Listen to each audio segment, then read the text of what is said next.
வணக்கம் மக்களே, நாம இந்த ஆரோக்கியமான பதிவில் நீரிழிவு வியாதியை கட்டுப்படுத்தக்கூடிய கீரைகள் என்னென்ன அப்படின்றத பற்றி இந்த பதிவில் நம்ம விளக்கமாக பார்க்க போகிறோம். இப்போ நமக்கு ரத்தத்தில் சர்க்கரையினுடைய அளவு அதிகமாக இருக்கு, நம்ம ஒரு சுகர் பேஷண்ட்டாக இருக்கோம் அப்படின்னா 7 நாள் 7 கீரையை நம்ம ஒரு கைப்பிடி அளவுக்கு எடுத்துக்கொள்ளும் போது நம்மளுடைய ரத்தத்தில் இருக்கக்கூடிய சர்க்கரையினுடைய அளவு வேகமாக குறைய ஆரம்பிக்குங்க. இப்போ எல்லா வகையான கீரைகளிலுமே அதிக அளவு ஆன்டி ஆக்சிடென்ட்கள் இருக்குது. அதோடு மெக்னீசியம், இரும்பு சத்து, ஃபோலிக் அமிலம், விட்டமின் B12 இருக்குது. அதே போல் பார்த்தீங்கன்னா வளமான அளவில் நார் சத்தும் இருக்குது. இவை அனைத்துமே ரத்தத்தில் சர்க்கரையினுடைய அளவு கட்டுப்படுத்த கூடியதாக இருக்கு.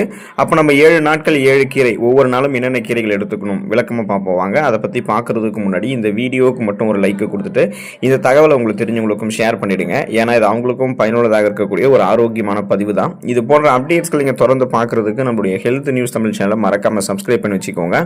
பக்கத்தில் இருக்கக்கூடிய பெல் பட்டனையும் கிளிக் பண்ணி ஆல் அப்படின்ற ஆப்ஷனையும் செட் பண்ணி வச்சுக்கிட்டீங்க அப்படின்னா நாங்கள் போடக்கூடிய எல்லா அப்டேட்ஸும் உங்களுக்கு நோட்டிஃபிகேஷன் அடிக்கடி சேரும். சரி வாங்க மக்களே, இப்போ வீடியோக்குள்ள போயிடலாம். இப்போ 7 நாள் 7 கீரையில் முதல் நாள் நீங்க முருங்கைக்கீரை எடுத்துக்கொள்ளலாங்க. முதல் நாள் நமக்கு மிக எளிதாகவே கிடைக்கக்கூடிய முருங்கைக்கீரையை நீங்க உங்களுடைய உணவுகள் எடுத்துக்கலாம். முருங்கைக்கீரை நீங்க அப்படியே குழம்புகள்லையும் வச்சு சாப்பிடலாம், இல்லைன்னா முருங்கை பொடியாகவும் எடுத்துக்கலாம். முருங்கைக்கீரையை நீங்க அந்த முருங்கைக்கீரை துவையலாகவும் நீங்க எடுத்துக்கொள்ளலாம். முருங்கைக்கீரையில ஆன்டி ஃபங்கல் பண்புகள் மிக அதிகமாக இருக்கு. முருங்கைக்கீரையில் இருக்கக்கூடிய கொர்சடின் அப்படின்ற அந்த பண்பு நம்மளுடைய ரத்தத்தில் இருக்கக்கூடிய அதிகப்படியான குளுக்கோஸை கட்டுக்குள்ள கொண்டு வருவதற்கு உதவிகரமாக இருக்கக்கூடிய மிக முக்கியமான ஆன்டி ஆக்சிடென்ட்ங்க. ஸோ அதனால தான் நம்ம முருங்கைக்கீரை எடுத்துக்கிட்டோம் அப்படின்னா நம்மளுடைய ரத்தத்தில் இருக்கக்கூடிய சர்க்கரையினோட அளவை நம்ம கட்டுப்படுத்திக் கொள்ளலாம். நாளடைவில் அந்த சுகர் பிரச்சனை நம்ம விடுபட்டுக் கொள்ளலாம். அதோடு முருங்கைக்கீரையில் குளோரோஜெனிக் அமிலம் அதிகமாக இருக்கு. இது இன்சுலின் உற்பத்தியை அதிகரிக்கிறதுக்கும் ரத்தத்தில் இருக்கக்கூடிய சர்க்கரையினோட அளவை கட்டுப்படுத்துறதுக்கும் உதவிகரமாக இருக்கு. ஸோ தொடர்ந்து நம்ம முதல் நாள் நீங்க அந்த முருங்கைக்கீரை எடுத்துக்கிட்டீங்கன்னா சுகர் ப்ராப்ளத்திலிருந்து விடுபடலாம். சுகர் ப்ராப்ளத்தினால ஏற்படக்கூடிய பக்க விளைவுகள், அந்த ப்ராப்ளத்திலிருந்து நீங்க விடுபடலாம்.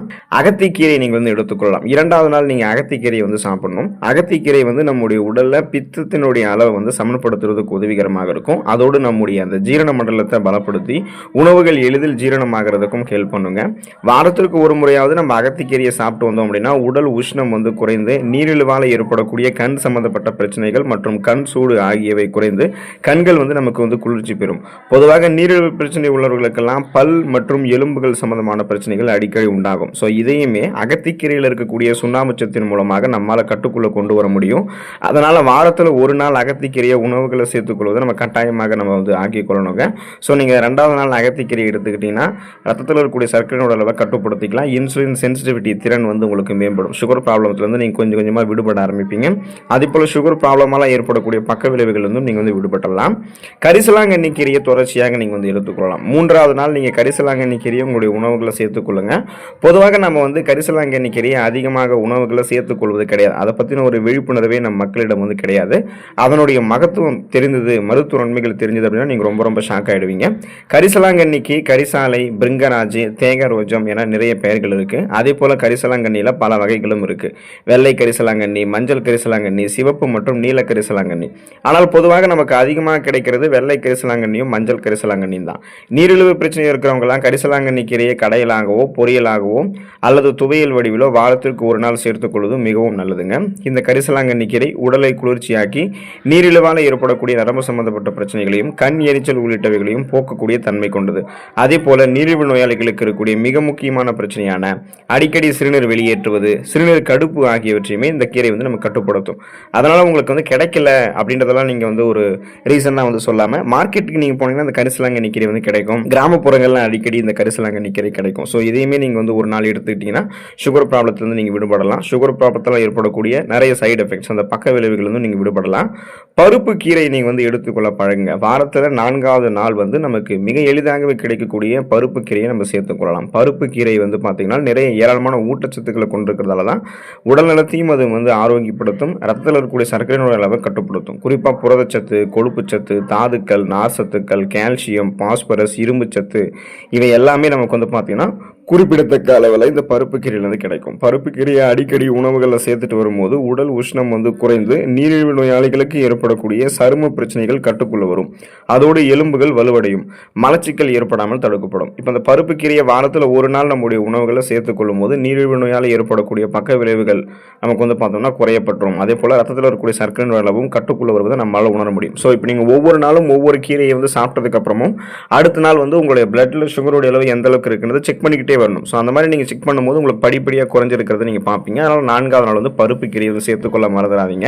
5வது நாள் வந்து நீங்கள் கண்டங்கத்திரி கீரை வந்து எடுத்துக்கொள்ளலாம். இப்போ ஏராளமான மருத்துவ பலன்கள் கொண்ட கண்டங்கத்திரி கீரையை உணவுகளை சேர்த்துக்கொள்ளும் போது உடல்நலத்தை அது மேம்படுத்துவதை காட்டிலும் உங்களுடைய அந்த ரத்தத்தில் இருக்கக்கூடிய சர்க்கரையினுடைய அளவை கட்டுப்படுத்துறதுக்கு குறிப்பாக வந்து பயனுள்ளதாக இருக்கும். இப்போ பொதுவாக வந்து சளி தொல்லை அதிகமாக இருக்கிறதுக்காக அந்த பிரச்சனையிலிருந்து விடுபடுவதற்காக என்ன பண்ணுவோம்னா எடுத்துக்கொள்ளக்கூடிய இந்த கீரையாக நம்ம எடுத்துக்கொள்ளக்கூடிய இந்த கண்டங்கத்திரி கீரை இருந்தாலுமே இது நோய் எதிர்ப்பு மண்டலத்தை நமக்கு பலப்படுத்தக்கூடிய தன்மை கொண்டு இருக்கிறதால இம்யூன் பவரை இன்க்ரீஸ் பண்ணி நமக்கு இருக்கக்கூடிய சாதாரணமான நோய்களான சளி, காய்ச்சல், இருமல், தலைவலி இந்த மாதிரி பிரச்சனைகளை குணப்படுத்திடும். சீசனலாக புதுசாக அட்டாக் ஆகக்கூடிய பாக்டீரியா, வைரஸ் போன்ற பருவகால தொற்று வியாதிகளுமே வராமல் தடுக்கும். அப்போ பார்த்தீங்கன்னா நம்முடைய நோய் எதிர்ப்பு மண்டலத்தை பலப்படுத்தி நீரிழிவு பிரச்சனை இருக்கிறவங்களுக்குலாம் வாரத்தில் ஒரு நாள் நம்ம எடுத்துக்கொள்ளக்கூடிய இந்த கண்டங்கத்திரி கீரையை கொடுத்தோம் அப்படின்னா அது ரொம்ப ரொம்ப அவசியம். அவங்களுக்கு கொடுத்தோம்னா அந்த பிரச்சனையிலிருந்து அவங்க விடுபட்டு விடுவாங்க. உடலும் ஆரோக்கியமாக இருக்கும். எந்த நோயுமே அவங்களுக்கு அட்டாக் ஆகாது. வெந்தய கீரையை வந்து அவங்க எடுத்துக்கொள்ளலாங்க. ஸோ வெந்தய கீரை வந்து பார்த்தீங்கன்னா 6வது நாள் வந்து எடுத்துக்கொள்ளலாம். இதில் இரும்பு சத்து மிக அதிகமாக இருக்குது. மருத்துவ குணங்கள் அதிகமாக இருக்குது. இப்போ இரும்பு சத்து இருக்கிறதால அனிமியா என்று சொல்லக்கூடிய ரத்த சோகை நோய், அந்த நோய் வராமல் தடுக்கப்படும். அந்த அனிமியா நோய்க்கான அறிகுறிகள் எல்லாமே நமக்கு வந்து விடுபட்டுரும். நம்மளுக்கு ரெட் பிளட் செல்ஸ் வந்து பார்த்தீங்கன்னா கரெக்டான லெவலில் வர ஆரம்பிக்கும். ஹீமோகுளோபின் போதுமான அளவு கிடைச்சிரும். இப்போ நோய் எதிர்ப்பு மண்டலத்தை வலுப்படுத்துறதுக்கு வெந்தயக்கீரை வந்து எடுத்துக்கலாம். வெந்தயம் வந்து எப்படி நமக்கு நீரிழிவை கட்டுப்படுத்துறதுக்கு மிகச்சிறந்த மருந்தோ அதற்கு இணையாக வெந்தய கீரையுமே நம்மளுடைய உணவுகள் நம்ம சேர்த்துக்கொள்வது நல்லது. நம்மளுடைய பிளட்ல இருக்கக்கூடிய சுகரோட அளவு கண்ட்ரோல் ஆகிடும். அந்த சுகர் ப்ராப்ளத்தை வந்து விடுபடலாம். வாரத்தில் ஒரு நாள் கட்டாயம் வெந்தய கீரை உங்களுடைய உணவுகளை நீங்கள் சேர்த்துக்கொள்ளணும். இது வாதம், பித்தம், கபம் ஆகியவற்றை உங்களுக்கு வந்து சமன் செய்யும். கண் பார்வை சம்பந்தப்பட்ட பிரச்சனைகளை நீக்கும். குறிப்பாக சர்க்கரை நோயாளிகளுக்கு ஏற்படக்கூடிய நரம்பு தளர்ச்சி, நரம்பு சம்பந்தப்பட்ட பிரச்சனைகள், பாத எரிச்சல் ஆகியவற்றை சரி செய்வதில் வெந்தய கீரைக்கு நிகர் வேறு எதுவுமே இல்லை அப்படின்னு சொல்லலாம். இப்போ சனிக்கிழமையில் பொதுவாக எல்லோருக்குமே எண்ணெய் தேய்த்து குளிக்கக்கூடிய பழக்கம் இருக்கிறதால அன்றைக்கு அதோடு வெந்தய கீரையை சேர்த்துக்கொள்வதும் ரொம்ப ரொம்ப நல்லது. அப்போ தொடர்ந்து பார்த்தீங்கன்னா வெந்தய கீரையும் உணவுகள் வந்து எடுத்துக்கொள்ளுங்க. சுகர் ப்ராப்ளத்தை வந்து விடுபட்டலாம். சுகர் ப்ராப்ளத்தால் ஏற்படக்கூடிய பக்க விளைவுகள் வந்து விடுபட்டலாம். பிரண்டை துவையல் நீங்கள் வந்து 7வது நாள் வந்து எடுத்துக்கொள்ளலாங்க. இப்போ பார்த்தீங்க அப்படின்னா பிரண்டையை வந்து கீரை வகைகள் வந்து சேர்க்க மாட்டாங்க அப்படின்னு கூட சொல்லுவாங்க. அப்படி கிடையாது. கீரை அப்படின்னு சொல்லிட்டு நீங்கள் பிரண்டையை சாப்பிட சொல்றீங்களா அப்படின்னு கேட்கலாம். கீரையுமே, அதாவது கீரை வகைகள்லையுமே இந்த பிரண்டை வந்து நம்ம ஆட் பண்ணலாம். இப்போ பார்த்தீங்கன்னா பிரண்டை எல்லோருமே கட்டாயமாக உணவுகளை சேர்த்துக்கொள்ள வேண்டிய ஒரு உணவாக இருக்குது. ஆனாலும் நீரிழிவு பிரச்சனை இருக்கிறவங்க மட்டும் எப்போதுமே தவிர்க்கவே கூடாதுங்க. அதை எடுத்துக்கொண்டே இருக்கணும். எப்போது கிடைத்தாலுமே நீங்கள் வாங்கி உங்களுடைய உணவுகளை சமைத்து பிரண்டை கீரை வந்து எடுத்துக்கொள்ளலாம். இப்போ நீங்கள் பிரண்டை வந்து துவையலாக எடுத்துக்கலாம், சமைத்து எடுத்துக்கலாம். இது வயிறு சம்பந்தப்பட்ட எல்லா பிரச்சனைகளையும் சரி செஞ்சு ஜீரண மண்டலத்தை ஆரோக்கியமாக வைக்கிறதுக்கும் ஹெல்ப் பண்ணும். நம்முடைய உடலினுடைய வளர்ச்சிதை மாற்றத்தை தூண்டுவதற்கும் ஹெல்ப் பண்ணும். குறிப்பாக நம்முடைய பிளட்ல இருக்கக்கூடிய சுகரோட லெவலை கண்ட்ரோல் பண்ணி அந்த நாளடைவில் அந்த சுகர் ப்ராப்ளத்தில் நம்ம விடுபட வைக்கும்.